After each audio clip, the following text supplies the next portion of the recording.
How to enter referral codes on Cash App. Hello everyone, I am Bishaka and welcome to our channel. I will take you through the step-by-step process on how to enter referral codes on Cash App. Now let's get right into the tutorial.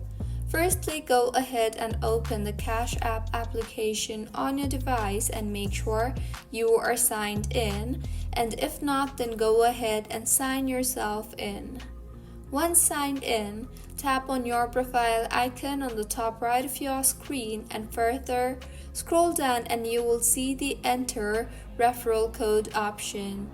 Tap on that and further go ahead and enter the referral code in the text box you see there.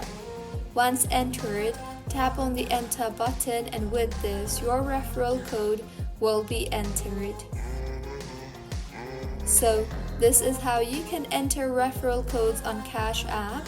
If you find this tutorial helpful, please like the video and do comment if you have any queries.